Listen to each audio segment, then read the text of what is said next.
ওয়া রাহমাতুল্লাহি ওয়া বারাকাতুহু। আর একটু কানে দেন। নাহমাদুল্লাহ রাব্বাল আলামিন ওয়া উসাল্লি ওয়া সাল্লিমু আলা রাসূলিহিল আমিন। فقد قال الله تعالى في كلامه المجيد وفرقانه الحميد। সবাই মহব্বতে প্রাণ খুলে আমার সঙ্গে বলুন, আউযু বিল্লাহি মিনাশ শাইতানির রাজীম। বিসমিল্লাহির রহমানির রহিম। ওয়ালাকাদ খালাকনাল ইনসানা মিন সুলালাতিন মিন তিন ثم جعلناه نطفة في قرار مكين ثم خلقنا النطفة علقة فخلقنا العلقة مضغة فخلقنا المضغة عظاما فكسونا العظام لحما ثم أنشأناه خلقا آخر فتبارك الله أحسن الخالقين. إن الله وملائكته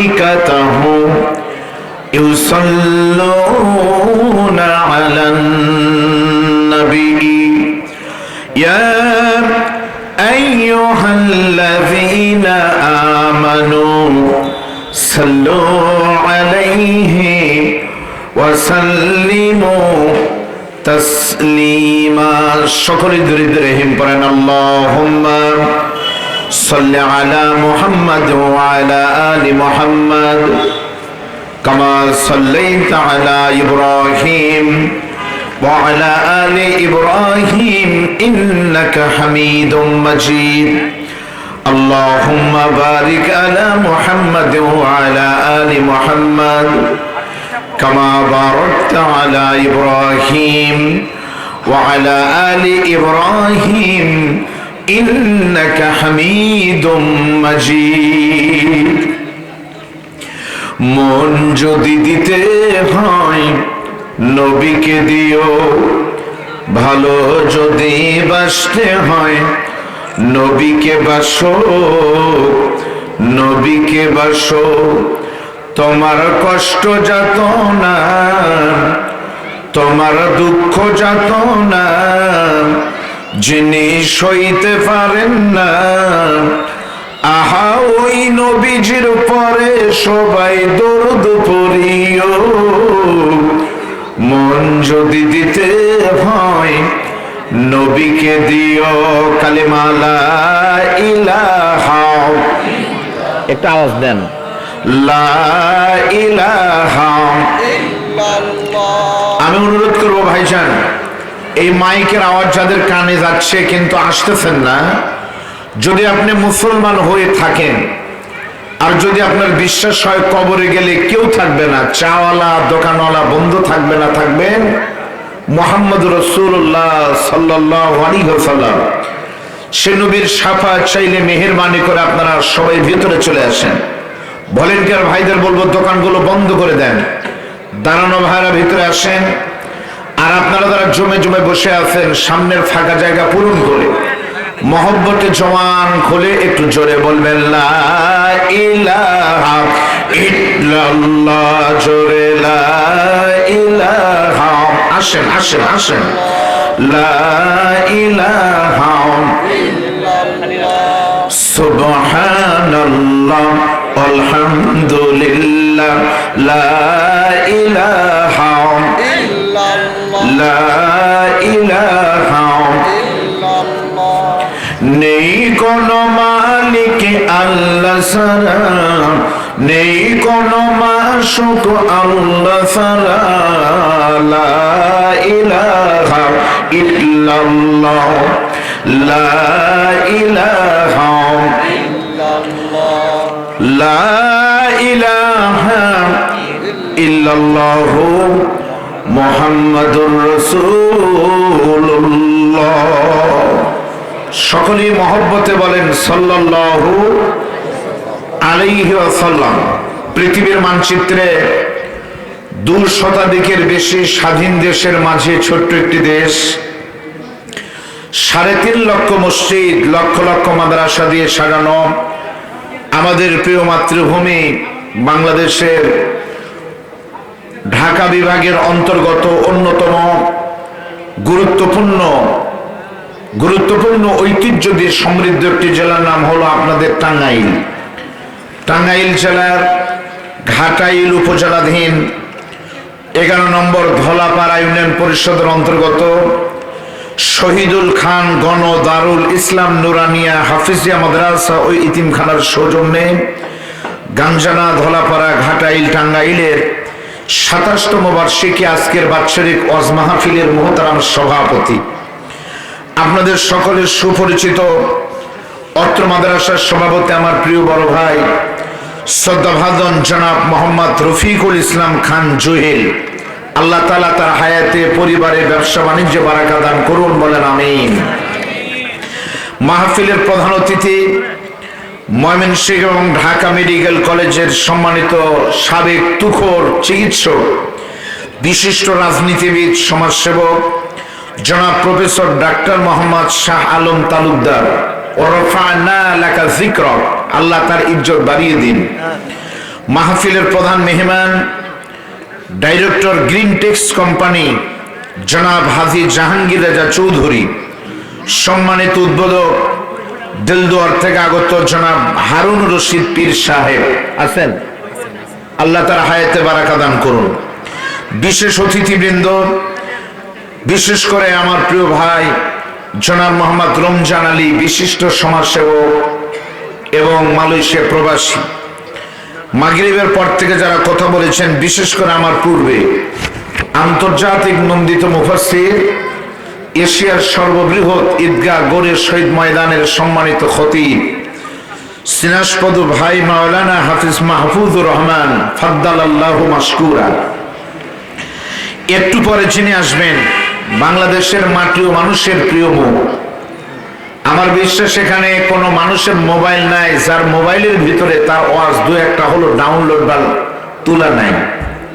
সকলেই যাকে শ্রদ্ধা করেন, আমাদের উত্তর জনপদের কৃতি সন্তান, বিশিষ্ট আলেমে দ্বীন তুখর ওয়াইজ, আজকের মাহফিলের নন্দিত মুফাসসির আলহাজ মুফতি মাওলানা বজলুর রশিদ মিয়া, উনি অনেক আগে আপনাদের মাঝে উপস্থিত হয়ে গেছেন, কিন্তু দুর্ভাগ্য হলো আপনার ইন্টারনেট ইউটিউবে দেখবেন আমাদের উত্তরবঙ্গে শুধু না সব জায়গায় ওনার মাহফিল হলে মঞ্চেই কম বেশি প্রায় এরকম লোক থাকে স্টেজে। আমি অনুরোধ করবো বাহিরের ভাইরা ভিতরে চলে আসেন। এই মুহূর্তে আমার সামনে যারা বসে আছেন কোরআন পাগল মুসলমান ভাইরা, পর্দার অন্তরালের মা এবং বোনেরা, সুধী বন্ধু, আপনাদেরকে নিয়ে আল্লাহ পাকের দরবারে শুকর করি যে আল্লাহ অত্যন্ত দয়া করে আপনাকে আমাকে এমন একটি জায়গায় কবুল করেছেন। এই মুহূর্তে নবীর কথা অনুযায়ী জালিসুর রহমান হিয়া রাওদাতিন মিন রিয়াদিল জান্নাহ, আপনারা সকলেই জান্নাতের ভিতরে আসতে পেরেছেন, এতে করে আপনারা খুশি নেবেন। এখানে বসা কিন্তু ভাগ্যের ব্যাপার, ঠিক না ভাই? অনেক লোক কিন্তু বাড়ি থেকে নিয়ত করে বের হয়েছে, বলে এসেছে যে আমি যাচ্ছি মাহফিল শুনতে, গান জানায়, কিন্তু তাদের সৌভাগ্য হয়নি, তারা বাহিরে ঘুরবে, এখানে বসতে পারবে না। এখানে বসবে তারা ইমানদার এবং জান্নাতি বান্দা যারা। তাহলে যে আল্লাহ তাআলা আপনাদেরকে কোরআনের মাহফিল কবুল করলেন, আপনারা খুশি না বেজার? সকলেই কি খুশি? কম না বেশি? তাহলে মুখে নিয়ে হাসি, সকলে মহব্বতে প্রাণ খুলে একবার বলেন আলহামদুলিল্লাহ।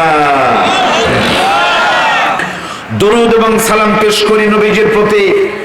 যে নবীর প্রতি একবার দরুদ পড়ছেন সঙ্গে সঙ্গে 10টা নেকি লেখা হয়ে গেছে। ওয়াহুত্তাত আনহু আশারা খতিয়াতিন, আরো 10টা গুনাহ মাফ হয়ে গেছে। ওয়ারুফিয়াত লাহু আশারা দারাজাতিন, তার জন্য 10টা ইজ্জত বেড়ে গেছে।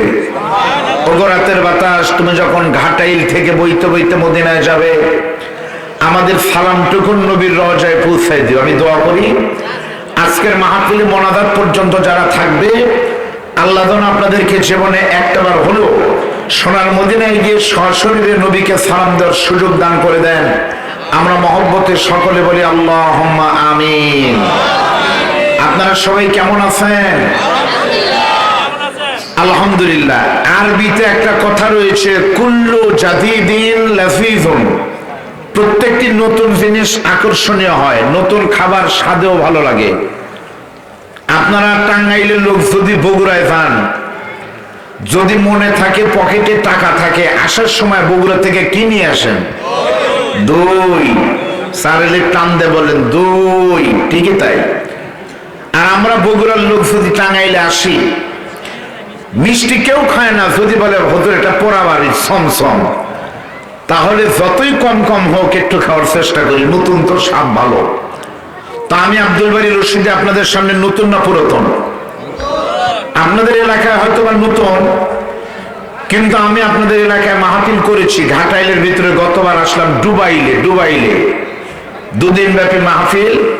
প্রথম দিন মাওলানা মামুনুল হক ছিলেন, দ্বিতীয় দিন আমি ছিলাম।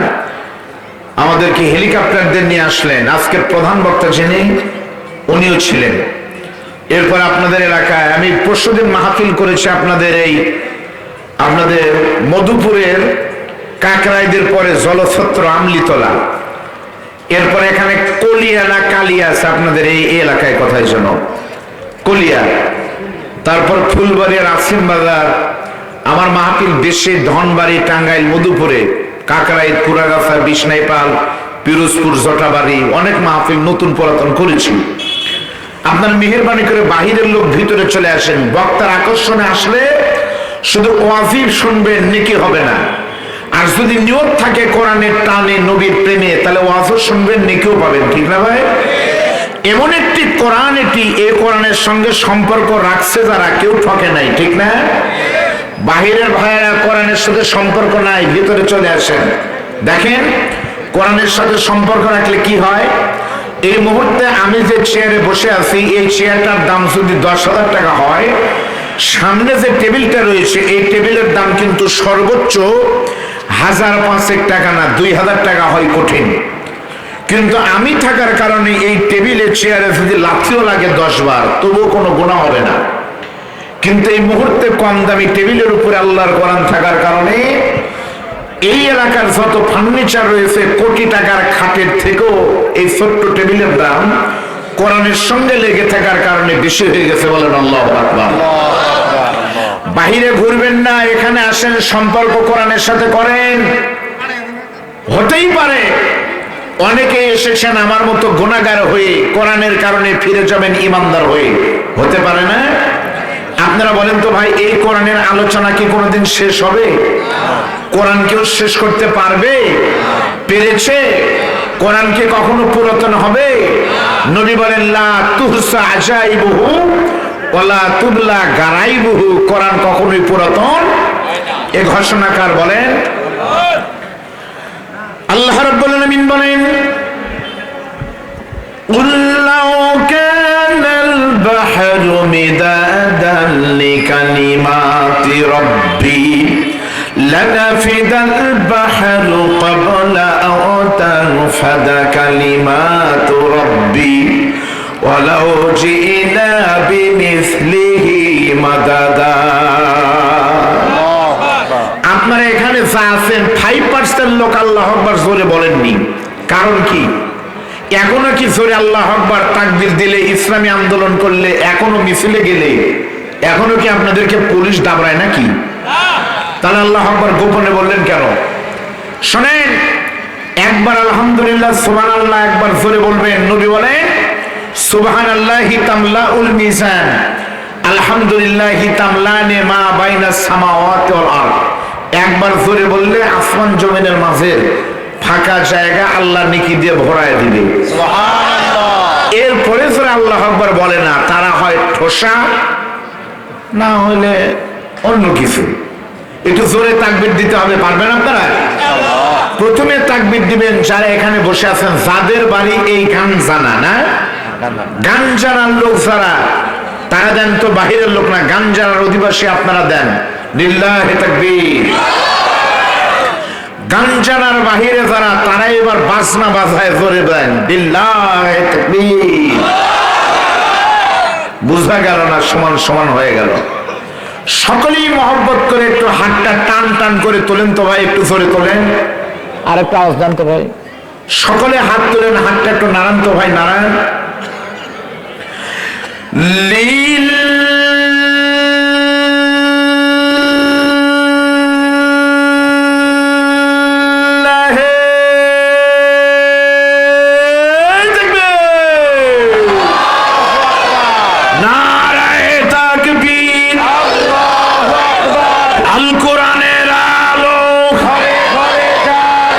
এইবার সংসদে জালো, আল কোরআনের আলো। কোরআন আছে যেখানে আমরা আছি, সেখানে কোরআন নাই যেখানে আমরা নাই, সেখানে লিল্লাহি তাকবীর। কষ্ট হলো? আল্লাহ রাব্বুল আলামিন বলেন, নবী বলুন, এই কোরআনের কথা লিখতে গিয়ে, আমি রবের কথা বলতে গিয়ে যদি সাগরের পানি শেষ হয়, এক সময় সাগরের পানি দিয়ে লেখা শুরু করলে সাগরের পানি শেষ হয়ে যাবে। অনুরূপ একটা সাগরের পানি দিয়ে যদি কোরআন লেখা শুরু হয়, সেটাও এক সময় শেষ হয়ে যাবে। তবু আল্লাহ পাকের কথা, কোরআনের কথা কখনোই শেষ হবে না। জোরে বলেন সুবহানাল্লাহ। কোরআন শেষ হয় না বন্ধু। কোরআনকে যারা শেষ করতে আসে, তারাই শেষ হয়ে যায়। করে বলেন ঠিক না ঠিক? এই ঘাটাইলে ঢুকতে হলে ভিসা নেওয়া লাগতো রানা সাহেবের কাছ থেকে। আজকে ঘাটাইল আছে, রানা সাহেব কোথায় আছে আল্লাহ ছাড়া কেউ জানে না, ঠিক না ঠিক? করে বলেন, এটি হলো কোরআনের মর্যাদা। জালেম থাকবে না, কিন্তু মাজলুম আর কোরআন কিয়ামত পর্যন্ত থাকবে, ঠিক না ঠিক? বলেন। আমি অনুরোধ করবো আপনারা এদিকে মনোযোগ দেন। বাহিরের সমস্ত ভাইরা, দাঁড়ানো ভাইরা বসে যায়, এই যে ভাইরা বাহিরে যারা বসে দাঁড়িয়ে আছেন, তারা কারা ভাই? যদি পুরুষ হন, পুরুষ, তাহলে আমি অনুরোধ করবো পুরুষদের জন্য এখানে। যদি মহিলা হন, স্বামী আছে, তারা দান মহিলা প্যান্ডেলে। আর স্বামী আর স্ত্রীর কি বলে, পুরুষ আর নারীর মাঝের একদল আছে, আমাদের বগুড়াতে বলা হয় হিজড়া। তাদের স্টেজ অবশ্য নাই। হিজড়া যদি বেশি হন, তাদের আলাদা ব্যবস্থা করা হবে। তারা হিজড়াই কেবল, তারা দাঁড়িয়ে থাকেন, আমরা দেখবো হিজড়াও আছে, প্রয়োজনে আলাদা ব্যবস্থা করা হবে।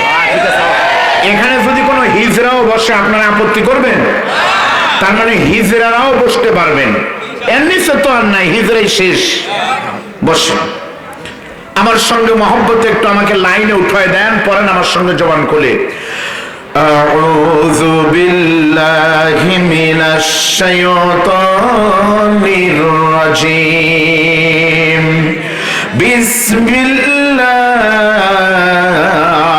الرحمن الرحيم ولقد خلقنا الإنسان من سلالة من طين ثم جعلناه نطفة في قرار مكين। আমি আপনাদের সামনে মহাগ্রন্থ কোরআন আল্লাহ পাকের 10 শাশ্বত জীবন বিধান থেকে 114টা সূরার ভিতরে অন্যতম সূরা মুমিনুন। এই মুমিনুন সূরার 3টা আয়াতে কারিমা পড়েছি, 12, 13 এবং 14 নম্বর আয়াত। এখান থেকে আমরা শুনতে চাই এবং বলতে চাই। আপনাদেরকে মনোযোগ আছে ভাই? ও মুরব্বী চাচা, চাচা ওইদিকে কি দেখেন বাবা? এইদিকে হন, কেবলা তো এইদিকে, ওইদিকে না তো এইদিক তাকান। আল্লাহ পাক এই সূরার ভিতরে বলতেছেন, খেয়াল করেন, ওয়ালাকাদ খলাকনাল ইনসানা মিন সুলালাতিন মিন তিন। অর্থ হলো, আর অবশ্যই আমি মানুষকে মাটির উপাদান দিয়ে তৈরি করেছি। সুবহানাল্লাহ বলেন। সুম্মা জাআলনাহু নুতফাতান ফি করারিন মাকিন।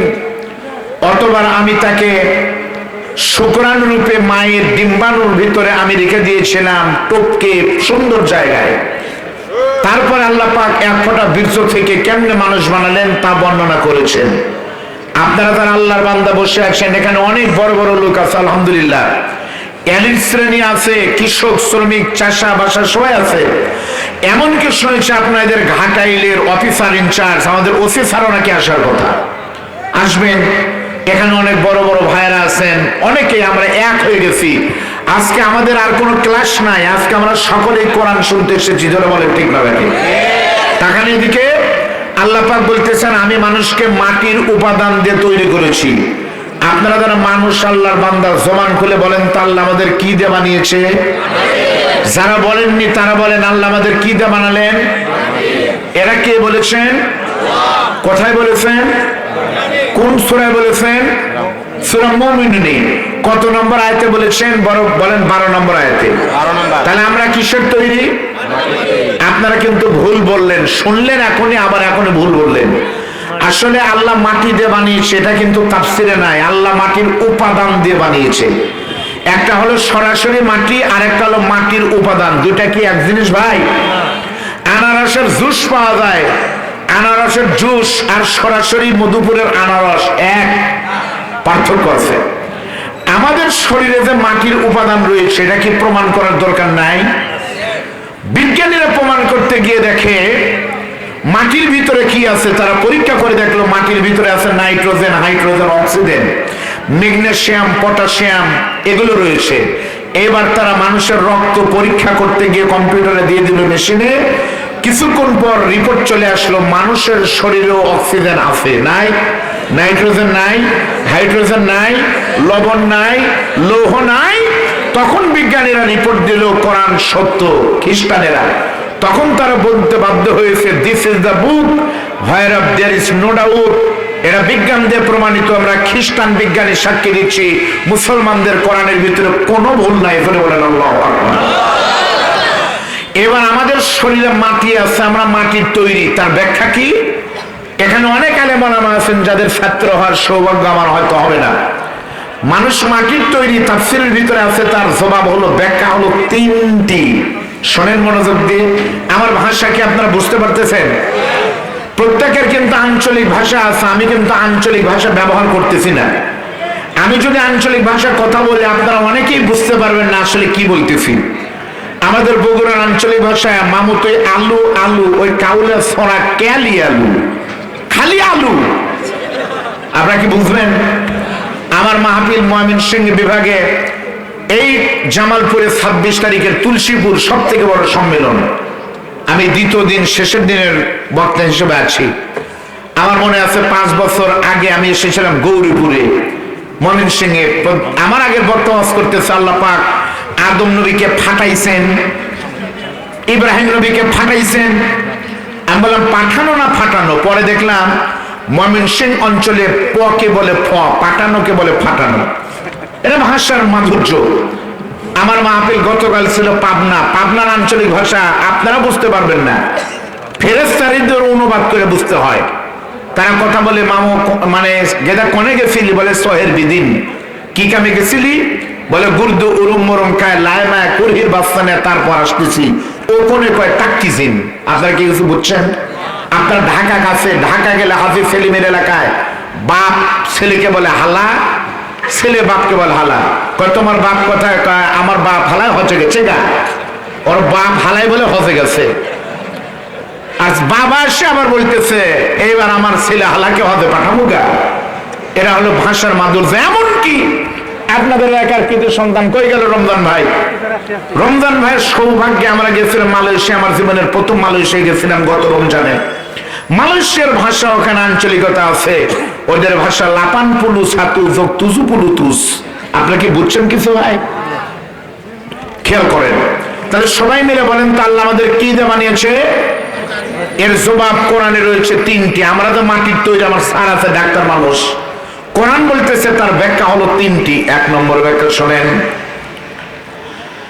আমাদের শরীরে মাটির উপাদান রয়েছে, তার প্রথম ব্যাখ্যা হলো আমরা যারা এখানে বসে আছি তারা কেউ কিন্তু মাটির ভিতর থেকে বের হয় নাই, অথবা কেউ কিন্তু নদীর পানির স্রোতে কিন্তু টেনে আসে নাই।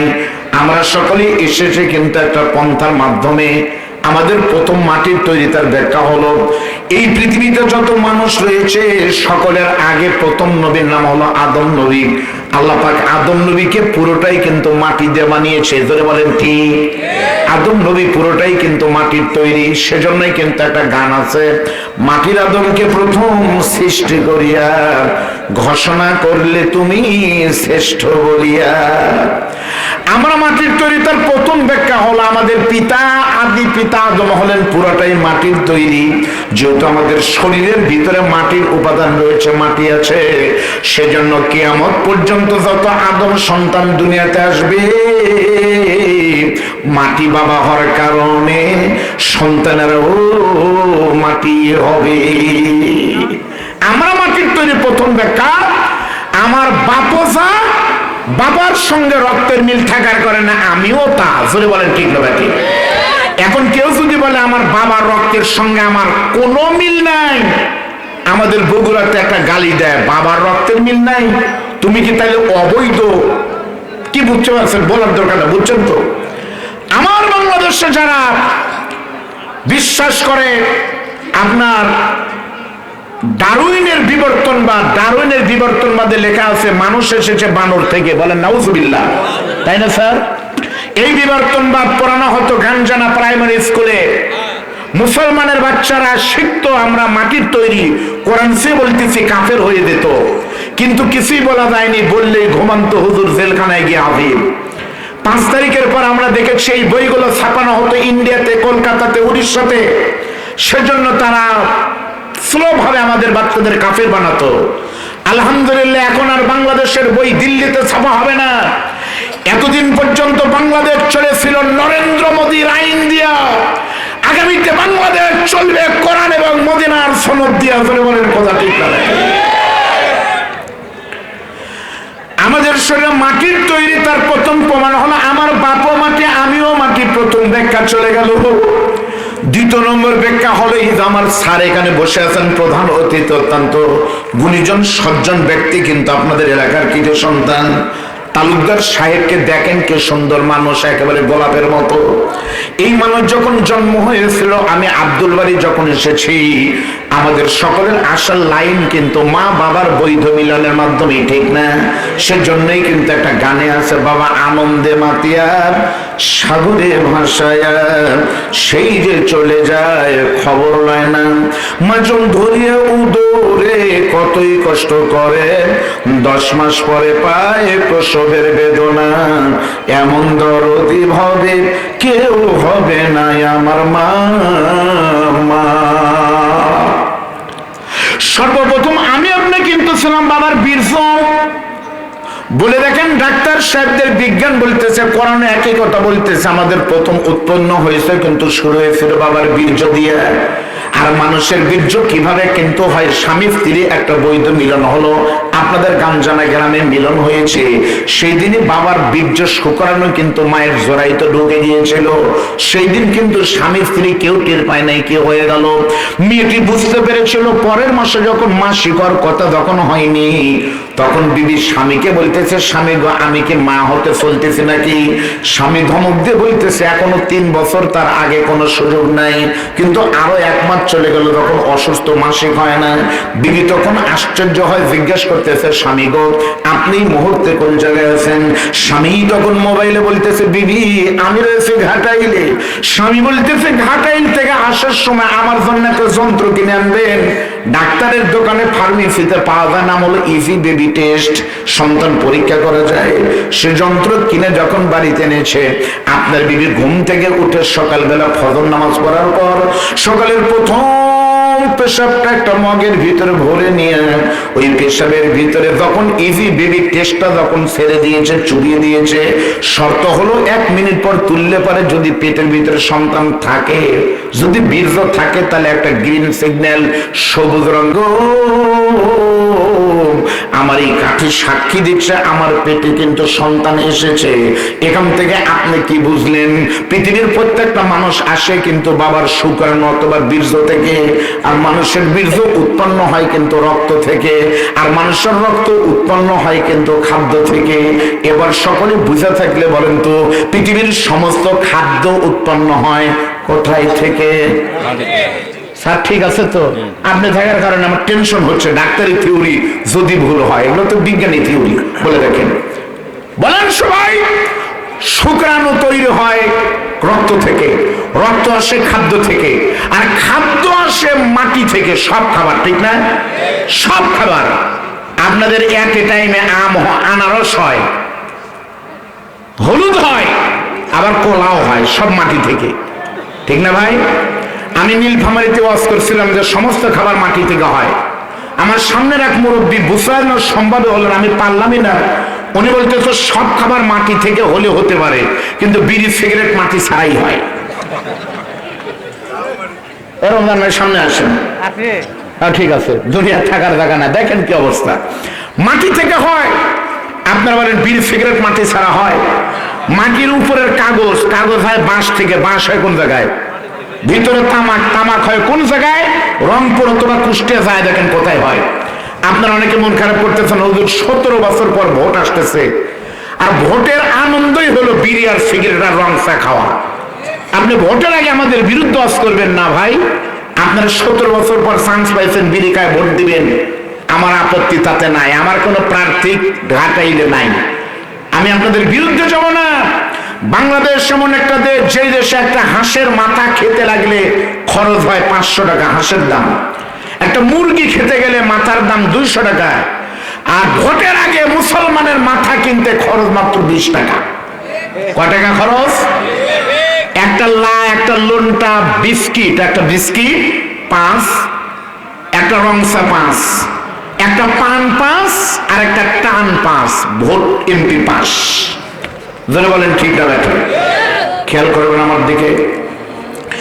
দ্বিতীয় নম্বর শর্ত বললাম কিন্তু মানুষ মাটি থেকে হয়। বুঝতে পারলেন আপনারা? কিন্তু সত্যি তাফসীর ইবনে কাসিরের ভিতরে আছে মানুষ মাটির তৈরি মুরব্বী। তার প্রমাণ কিন্তু আরো সুন্দর। 3 নম্বর হলো এই যে আমার বড় ভাই, আজকে আমার বলতে খুবই কষ্ট হচ্ছে, এখানে শহীদুল খান গণদারুল এই উলুম মাদ্রাসা মাত্র 6 মাস আগে কিন্তু শহীদুল খান দুনিয়া থেকে বিদায় নিয়েছে। আজকে যদি শহীদুল ভাই এখানে থাকতেন, তাহলে এখানে বসে থাকলে কিন্তু খুবই আনন্দ হতো। কি ভাই?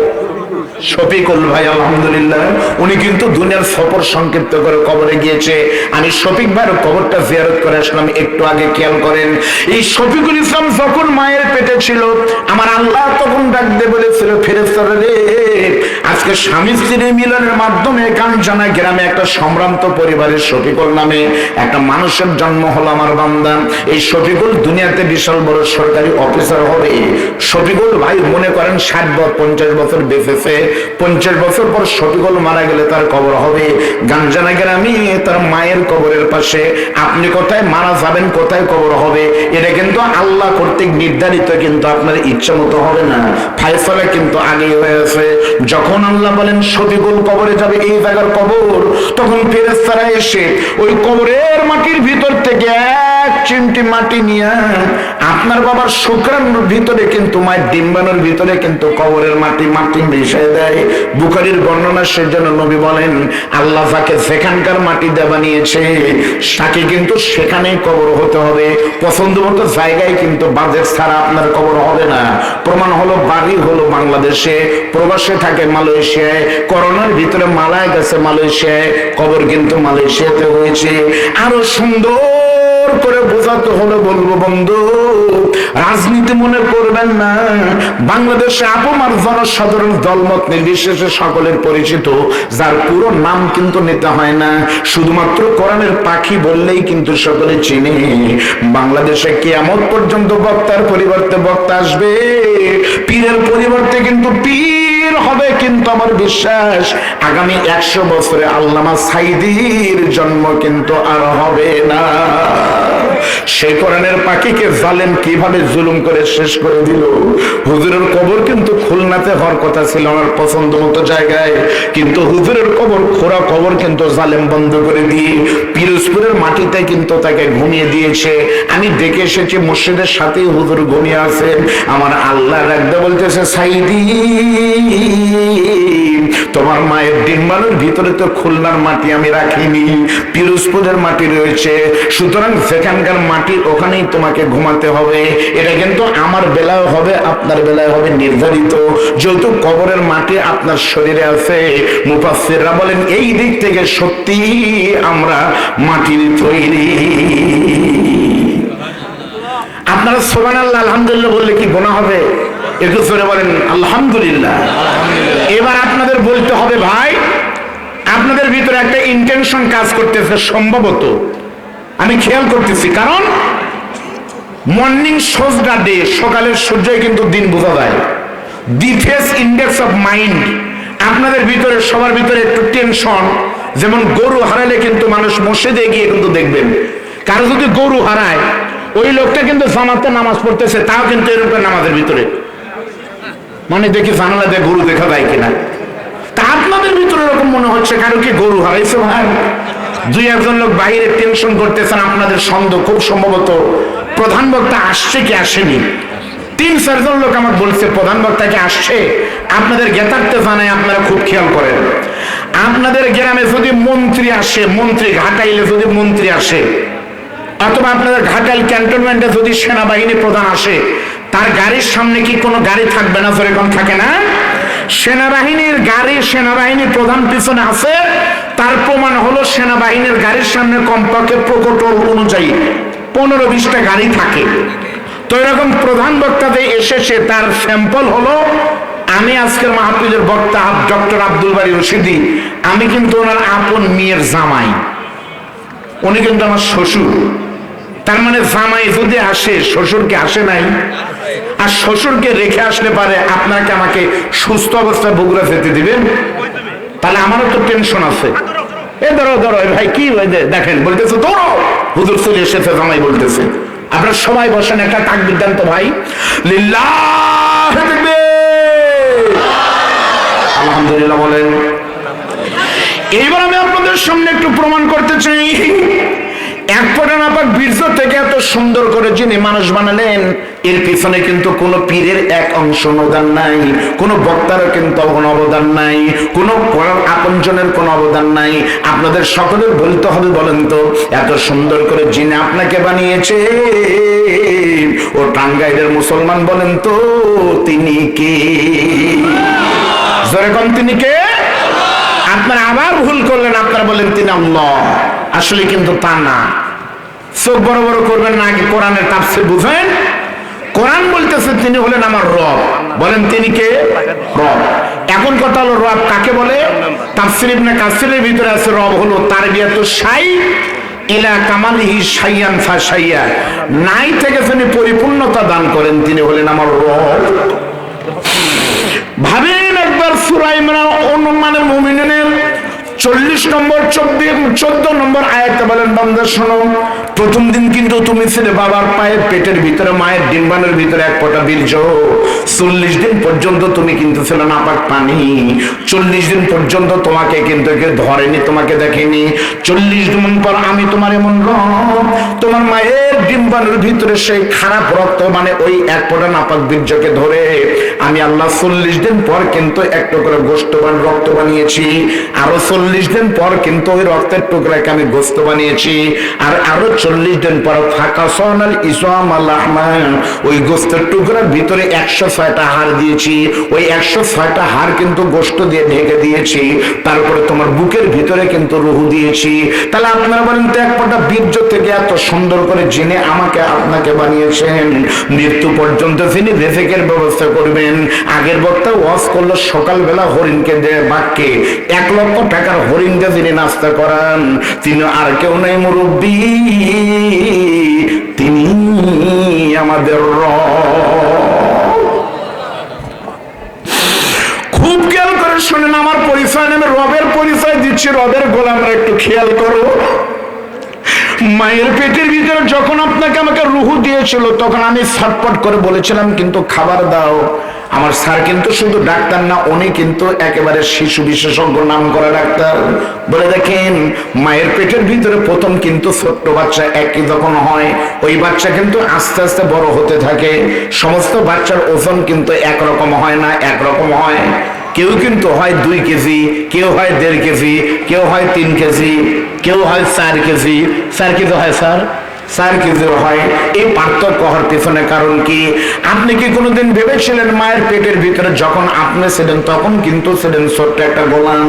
আমার আল্লাহ ডাকদা বলে, বান্দারে, মায়ের পেটের ভিতরে যখন তুমি বলেছিলে আমাকে খাবার দাও, খাবার খাওয়ার জন্য তুমি ব্যাকুল হয়ে গিয়েছিলে, তখন আমি তোমার এমন রব, তোমাকে খাওয়ানোর জন্য তোমার মায়ের শরীরের ভিতরে নাপাক রক্ত, যতদিন পর্যন্ত সন্তান কিন্তু প্রসব না হয়, ততদিন পর্যন্ত কিন্তু মায়ের মাসিক হয় না। জোরে বলেন ঠিক না বেটি? আমার আল্লাহ বলেন, তোমার মায়ের ওই নাপাক মাসিকের রক্তকে বন্ধ করে দিলাম, সেই রক্ত পেটের ভিতরে জমা করে তোমার মায়ের মাসিকের রক্তগুলোকে খাওয়ানোর জন্য মায়ের জরায়ুর ভিতর থেকে কিন্তু একটা তার বের করেছে, নারী আসলো, ওই নারীর মাথায় এসে কিন্তু বাইপাস করে তোমার নাভির সঙ্গে কিন্তু যুক্ত করে দিলাম। যখন তুমি বলেছিলে খাবার দাও, তখন কিন্তু মায়ের ওই রক্তকে আমি আস্তে আস্তে তারের মাধ্যমে তোমার পেটের ভিতরে দিয়েছি। সেই নাপাক রক্ত খেয়ে কিন্তু বান্দা তুমি দুনিয়াতে এসেছো, বড় হয়েছো। এখন প্রশ্ন হলো, হুজুর, আল্লাহ পাক চাইলে তো আমাকে আপনাকে মুখ দিয়ে খাবার খাওয়াতে পারতেন, কিন্তু মালিক কি জন্য আমাদেরকে মুখ দিয়ে না খায়, নাভি দেখা হয়েছে? মুফাসসিররা বলতেছে সিগনিফিকেন্স হলো, আল্লাহ পাক বলেন, বান্দারে, এই নাপাক রক্ত খুবই নাপাক, এই হারাম রক্ত যদি মায়ের পেটে আসার আগেই তোমার পবিত্র মুখের ভিতরে যদি সে রক্তটা লেগে যেত, তাহলে দুনিয়াতে আসার আগেই তোমার ছোট্ট কচি মুখটা হারাম লাগার কারণে নাপাক হয়ে যেত। সেজন্য আমি তোমার এমন রব, তোমার মায়ের সেই রক্তকে নাভি দিয়ে বাইপাস করে তোমার শরীরের ভিতরে দিয়েছি, কিন্তু তোমার মুখটাকে আমি পবিত্র করে ইনটেক রেখে দিয়েছি, যেন দুনিয়াতে আসার পর ওই পবিত্র মুখ দিয়ে তুমি আমি আল্লাহর পবিত্র নামের জিকির করতে পারো। আর একটা উদাহরণ দেওয়ার শেষ করবো, শুনে। এই পৃথিবীতে যতগুলো প্রাণী আছে, সব থেকে ছোট প্রাণী আমরা দেখি আমাদের ভিতরে, কিন্তু আমরা জানি মুরগির বাচ্চা। চেনেন না আপনারা? বলেন তো, মা একটা ভাই যদি একটা মুরব্বী গ্রামের মহিলা একটা মুরগির পেটের নিচে 6টা ডিম দিয়েছে, 3টা হাঁসের ডিম আর 3টা মুরগির ডিম দেয় না? মনে করেন 3টা হাঁসের বাচ্চা আর 3টা মুরগির বাচ্চা কেবল বের হয়েছে মায়ের পেট থেকে, ডিম থেকে বের হলো। ওই 6টা মুরগির বাচ্চা আর হাঁসের বাচ্চাকে রোদের ভিতরে রেখে দিয়েছেন। এমন সময় দূর থেকে একটা কাক এসে মুরগির বাচ্চা হাঁসের বাচ্চাকে যখন সবল মেরেছে, আপনি খেয়াল করে দেখবেন, হাঁসের বাচ্চা কিন্তু পুকুর থাকলে পুকুরের ভিতরে লাফ দেয়, আর মুরগির বাচ্চা কিন্তু ভয়ে ঘরের ভিতরে ঢুকে। অথচ মুরগির বাচ্চা কিন্তু কোনো প্রাইমারিতে পড়েনি, হাঁসের বাচ্চা কিন্তু কোনো নুরানি কেজি মাদ্রাসায় পড়াশোনা করেনি। তাহলে কে বললো মুরগির বাচ্চা তুই ঘরে ঢোক, হাঁসের বাচ্চা তুই পুকুরে ঝাঁপ দে? আমার আল্লাহ বলেন, যিনি এই বুদ্ধি দিয়েছে তিনি মুরগির রব। এবার বলেন তো ভাই, আমাদের বগুড়াতে কিন্তু মুরগির বাচ্চা খায়, প্রথমে খায় কিন্তু চাউলের খুদ। আপনারা কি বলেন? চাউলের খুদ যখন খাবে চাউলের খুদের সামনে কিন্তু মাথা নত করতে হয়। আপনাদের বাড়িতে যদি ছাগল থাকে পরীক্ষা করবেন, ছাগলের সামনে আপনি খাবার দিবেন, আপনি খাবার দিলে কাঁঠালের পাতা সবুজ ঘাস খাবে, সবুজ ঘাস খাবে, শর্ত হলো মাথা কিন্তু ছাগলটা নত করে খেতে হবে। আপনাদের এলাকায় যদি কোনোদিন সার্কাসের হাতি আসে, ওই হাতির সামনে ছোট ছোট দুটো কলার গাছ দিবেন, ওই হাতিও কিন্তু দেখবেন কলার গাছের সামনে কিন্তু কপালটা নত করে খাবে। কিন্তু আপনি আমি যখন খাবার খাই, আমার মাথা কিন্তু রেজেকের সামনে প্লেটের সামনে কিন্তু উপর হয়ে পড়ে না। পানি খেতে চাইলে কিন্তু বোতলের উপরে আমার কপাল ঠেকে যায় না। চা খেতে চাইলে কিন্তু কাপের সামনে আমার কপাল যায় না।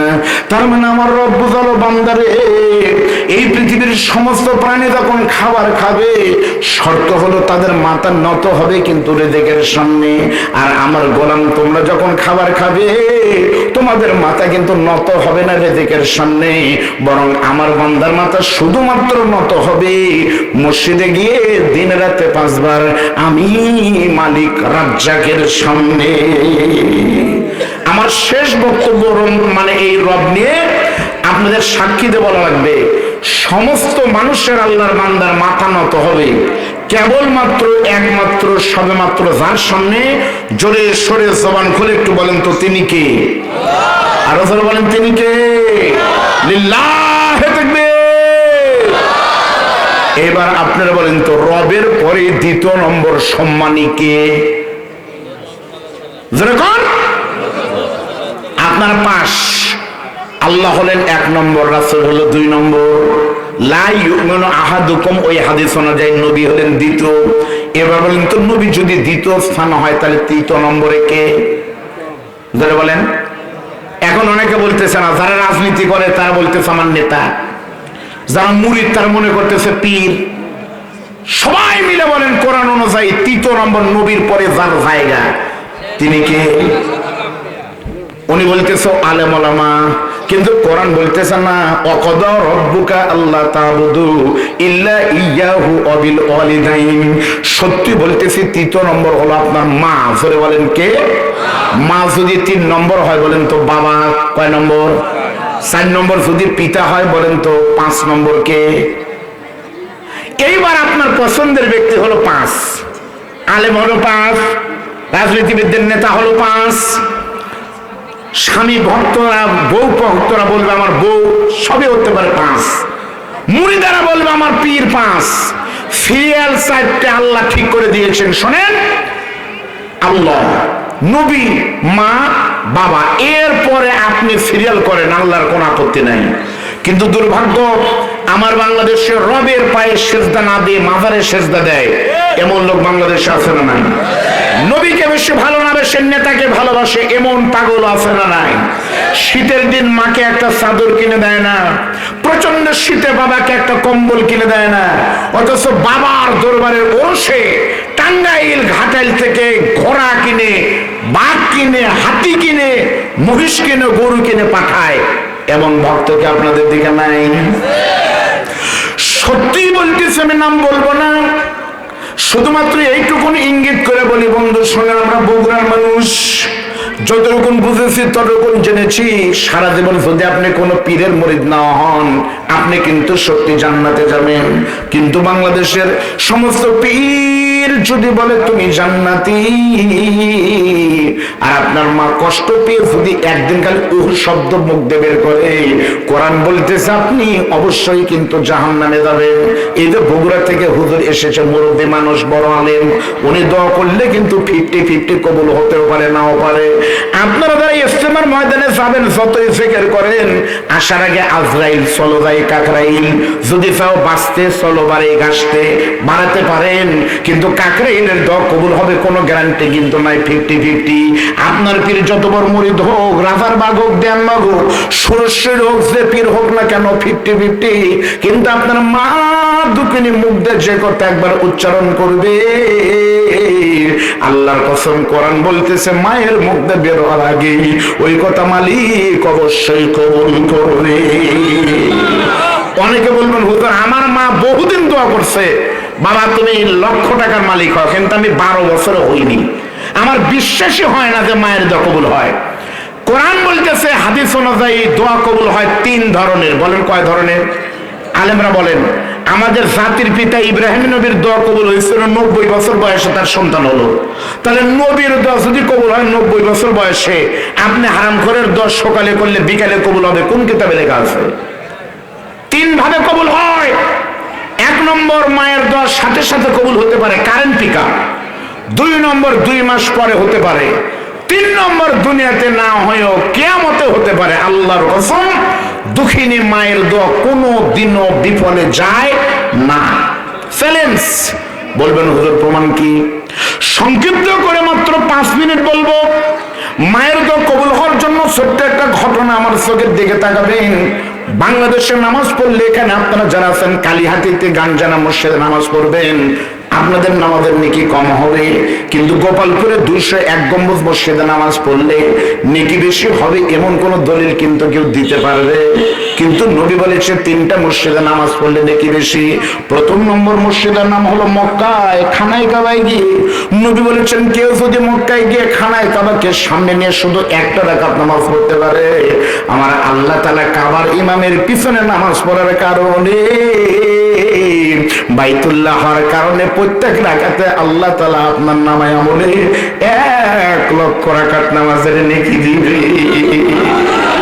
কি জন্য নেকি দিবে আপনাদের পরে বলতেছি। বলেন তো, কাবা শরীফের ইমাম যে কয়জন রয়েছে, আপনি ইন্টারনেটে সার্চে দেখেন, মোট ইমাম হলো 14 জন। এখনই লাল রুমাল মাথায় দিয়ে কিন্তু 14 জন ইমাম হাজির হবে মোবাইলের ভিতরে। এই 14 জন ইমামের পিছনে নামাজ পড়লে পারে কলিজার শান্তি হয়। আমার জীবনের অনুভূতি, প্রথমবার যখন আমি কাবা শরীফে জিয়ারত করতে যাই, ওয়াক্তটার নাম ছিল মাগরিবের নামাজ। যখন মাগরিবের নামাজের সময় আমি ইক্তেদা করেছি, কাবা শরীফের ইমাম যখন তেলাওয়াত শুরু করেছে, টাঙ্গাইলের ভাইরা, কাবা শরীফের ইমাম যখন তেলাওয়াত করে, তখন মনে হয় আল্লাহর কোরআন যেন আকাশ থেকে পড়তেছে। এই কাবা শরীফের 14 জন ইমামের ভিতরে 2 জন ইমামের কণ্ঠ কিন্তু পৃথিবীর সবথেকে মধুর এবং মিষ্টি কণ্ঠ। এই 2 জনের ভিতরে একজন খুবই পরিচিত, নাম হলো ডক্টর আল্লামা আব্দুর রহমান সুদাইসি। আরেকজনের নাম কেউ জানে না, কিন্তু ইন্টারনেট দেখেন, মিষ্টি কণ্ঠের অধিকারী নাম হলো শায়েখ আল্লামা শায়েখ আহমদ কালবানি। কালবানি কিন্তু মারাত্মক কালো। নাইজেরিয়ার বাড়ি, অত কালো কেউ আপনাদের ভিতরে নাই, খুবই কালো। নাইজেরিয়ার কালো মায়ের সন্তান কালবানি এখন থেকে মাত্র 10 থেকে 12 বছর আগে একটা মসজিদ উদ্বোধন করার জন্য কালবানি গিয়েছিল লন্ডনে। লন্ডন মসজিদ উদ্বোধন করতে গিয়ে জুমার নামাজ পড়েছে। জুমার নামাজ পড়ানোর পরে কালবানির তেলাওয়াত শুনে সমস্ত মানুষ কিন্তু চোখের পানি ফেলে, শুধু কাঁদতেছে। নামাজ পড়ানো শেষ হলো, পুলিশ প্রকটর নিয়ে যখন কালবানি কাবার ইমাম গাড়িতে করে চলে যাবে, এমন সময় লোকজন এসে বলতেছে, কাবার ইমাম একটু দেরি করেন, আমরা হলাম মিডিয়া কর্মী, আমি হলাম বিবিসির সাংবাদিক। কোন মিডিয়া বলতেছে আমি হলাম আল জাজিরার সাংবাদিক, আমরা একটু রিপোর্ট করতে চাই, টেলিভিশনে একটু প্রচার করতে চাই। বলেন তো, আপনি এমন একটা মসজিদে নামাজ পড়ান, 1 রাকাতের লক্ষ রাকাত নামাজের নেকি হয়, এত বড় বরকত কেমনে পাইলেন? কোন যোগ্যতায় কাবার ইমাম হয়েছেন? সত্যি বলতেছি, ইন্টারনেটে লেখা আছে, শুনে দেখেন, উনি নিজে বলতেছেন, ও পৃথিবীর বড় বড় সাংবাদিক, তোমরা পৃথিবীর প্রত্যেকটা মানুষকে জানিয়ে দাও, আমি কাবার ইমাম কিন্তু চেহারা দিয়ে ইমাম হইনি, আমি হলাম কালো। 2 নম্বর, এলেমের কারণে কিন্তু আমি ইমাম হইনি, আমার থেকেও মেধাবী অনেকে ছিল, কিন্তু আমি ছোট্ট কালমানি কাবার শরীফের ইমাম হওয়ার সৌভাগ্য আমার হয়েছে। এর একমাত্র কারণ হলো আমার দুঃখিনী মায়ের দোয়ার বরকতে। কেমনে? সঙ্গে সঙ্গে বলতেছে, আমি কালবানি ছোটবেলায় খুবই দুষ্ট ছিলাম, খুবই। 3 জন বাচ্চা খেলতেছে, আমি কালবানির সঙ্গে 2 জনের মারামারি হতো। মাদ্রাসায় ভর্তি হয়েছিলাম, আমাকে পড়তে নেয়নি, দুষ্টমের কারণে বের করে দিয়েছে।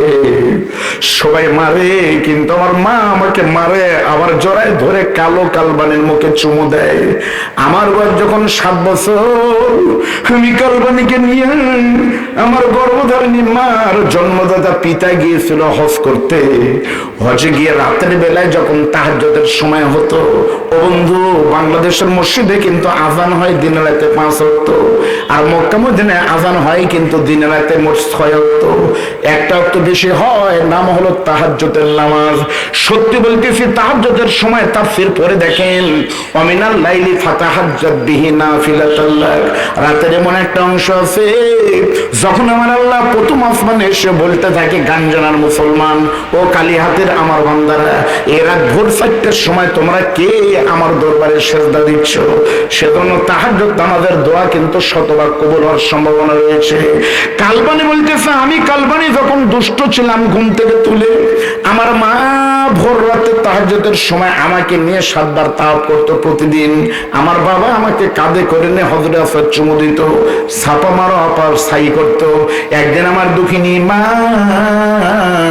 আর আমার বাবা আমাকে নিয়ে কাবা শরীফের সঙ্গে আমাকে জড়ায় ধরেছে। আমি শুধু দেখতেছি, আমাকে কাবা শরীফের সঙ্গে লটকে দিয়ে ঝোলে দিয়ে আমার মা আর বাবা দোয়া করতেছে, মালিক সত্যি যদি তুমি মায়ের দোয়া কবুল করো, সত্যি যদি মায়ের রক্তের কথা তোমার মনে থাকে, আমার দুষ্ট কালবানির জন্য দোয়া করি। গ্রামের সবাই বলে কালবানি মানুষ হবে না, দুষ্ট হবে, কিন্তু আমি জানি আমার কালবানি কি হবে। আমার কলিজার টুকরার জন্য দোয়া করি। আমার ছোট্ট কালো মানে কালবানিকে তুমি মা বাবার দরবার করতে বড় হলে একদিন এই কাবার ইমাম বানিয়ে দিও। সত্যি বলতেছি, আপনার মা দোয়া করলে আপনি কাবার ইমাম হবেন। ও বন্ধু, তোমার মা দোয়া করলে তুমি বিশেষ কেরার হবা। তোমার মা দোয়া করলে তুমি গরিব থেকে কোটিপতি হতে পারো। আর মার সঙ্গে বদ্ধ নিও না, মার বদ্ধর কারণে কিন্তু নবীর সাহাবীও কিন্তু জাহান্নামে গিয়েছিল। আলকামা সংক্ষিপ্ত করে বলতেছে ভাই, এই যে প্রচন্ড শীত, একটু পরেই কিন্তু কুয়াশা বা টপ টপ করে পানি পড়বে। এতগুলো মানুষ আপনার এখানে আছেন, সত্যি সেই মা যাদের চলে গেছে, তাকান আমার চোখের দিকে। রাজনীতি করেন, নেতার দিকে তাকাইলে কিছু হবে না। মুরিদ হয়েছেন, পীরের দিকে তাকাইলেও কিন্তু কিছু হবে না। কিন্তু নবী বলেছে, শুনে নাও, কোন মানুষ যদি মায়ের মুখের দিকে রহমতের নজরে একবার তাকায়, একবার তাকানোর কারণে আল্লাহ তাআলা তার নামায় আমলে নগদ একটা কবুল হজের সওয়াব দেয়। এ মা বাপ যাদের কবরে গেছে ভাই, আপনার মার কবরে কিন্তু শুধুমাত্র একটা নীতি কম হয়ে গেছে। সেজন্য আজকে রাতের বেলা, আজ 10 তারিখ, আপনার মায়ের কবরে হয়তো গাঞ্জানা গ্রামে ফেরেশতারা এসে আপনার মাকে রুটিন করে প্রতিদিনের মতো কিন্তু পিটন দিচ্ছে। সূরা নাবা পড়ে দেখেন, কোরআন বলতেছে জাহান্নামীদের কবরে হামিম খেতে দেয়।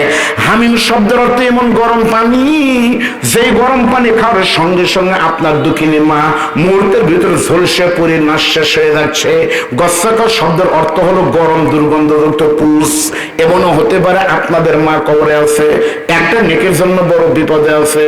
আপনার মা কাঁদতেছে, বলে মালিক রে, আজকে গাঞ্জানা গ্রামে করণের মাহফিল হচ্ছে, যদি আমার সন্তান একটা নেকি দিতে পারে, আমি আল্লাহ তাআলা আজকে থেকে বলতেছে আমার সন্তান নেকি দিবে। বিশ্বাস করেন, আপনার মাকে ফেরেশতারা ধরে নিয়ে এসেছে। এই মাঠের ভিতরে আপনার মা কিন্তু আপনার দিকে তাকিয়ে বলতেছে, বাবা রে, আর কোনোদিন তোকে ফল কিনে দিতে হবে না, ডায়াবেটিসের ইনসুলিন কিনে দিতে হবে না, শুধুমাত্র একটা নেকি দিবি, একটা নেকি দিলে আমার কবর জান্নাত হবে। আমি একটু দেখতে চাই আপনাদের ভিতরে কার কার দুঃখিনী মা নাই। অনেকের চোখের পানি আমি দেখেছি। আমাকে নয়, মালিককে দেখেন, দেখান মালিককে। কার কার মা নাই তার একটু হাত তুলেন তো। আজ বিশেষ দিনে আল্লাহ বিশেষ ভাবে মাফ করে দিবে। হাত নামান, একটু দেখান তো কার কার পিতা নাই। ওই দোনা আমিও আছে, আমারও কিন্তু দুঃখিনী বাবা নাই। হাত নামান, আমার হাতের দিকে তাকান, মনে মনে কল্পনা করেন এটাই আপনার দুঃখিনী মা। এইভাবে মায়ের কবরে রেখে দিয়েছিলেন। আপনার বাড়িতে 10টা কম্বল আপনার বাস্কের ভিতরে, ট্যাঙ্কের ভিতরে লকারে নষ্ট হচ্ছে, কিন্তু ঘরের পিছনে দুঃখিনী ভাইয়ের কবর, মায়ের কবরে একটা কম্বল নাই, একটা বালিশ নাই। একটা কম্বল দিয়ে যান, দুঃখিনী মা ভাই আজীবন আপনার দিকে কৃতজ্ঞ থাকবে। আর কোনোদিন কিন্তু আপনার মা আসবে না, আর কোনোদিন আমার বড় ভাই শফিকুল ইসলাম গাঞ্জানায় আসবে না। কিন্তু বিশ্বাস করেন, দুঃখিনী মাকে যদি শান্তিতে রাখতে চান, আল্লাহর কসম কাম ধরে বলতেছি, কোনো মাজারে দিলে হবে না। নবীর মাদ্রাসাকে ভালোবাসেন, আপনার মায়ের কবরের জিম্মাদারি বিশ্ব নবী নিয়ে নিবে। এতগুলো মানুষ আপনাদের পরীক্ষা করার জন্য বলি, পরীক্ষা। এই গাঞ্জানা মাদ্রাসা শহীদুল খান গণ ইসলামী হাফেজি মাদ্রাসা এতিমখানায় একদিন ভোর 4টার সময় এসে দেখবেন পিছনে কি করে ছোট্ট বাচ্চারা দিনে কোরআন পড়ে কোনোদিন হাফেজ হতে পারবে না। হিফজ করার প্রথম শর্ত হলো তাহাজ্জুদের সময় কোরআন শরীফ পড়তে হবে। প্রাইমারির বাচ্চারা যখন কম্বল গায়ে দিয়ে ঘুমায়, এই মাদ্রাসার এতিম ছোট্ট ছোট্ট কোরআনের পাখি ওস্তাদেরা ঘুম থেকে তুলে দেয়। খাট নাই ওদের, একটা ছোট্ট কিছুই নাই, ওরা ফ্লোরে ঘুমায়। ওই ঘুম থেকে উঠে দোতলা থেকে নেমে পিছনে গিয়ে ঠান্ডা পানি দ্বারা টক টক ঠান্ডা, ওই ঠান্ডা পানি দ্বারা উঁচু করে কম্বল গায়ে দিয়ে তখন বলে আলিফ। বিশ্বাস করেন তাহাজ্জুদের সময় আলিফ বলে যখন ডাক দিবে, ওই মাদ্রাসা যারা প্রতিষ্ঠিত করেছিল, ওই মাদ্রাসায় যারা খাবার দিয়েছিল রব্বে কারীম, ওই আলিফের মালিক সঙ্গে সঙ্গে এতিমদের চোখের দিকে তাকিয়ে আপনার মায়ের কবর জান্নাতের টুকরা করে দিবে।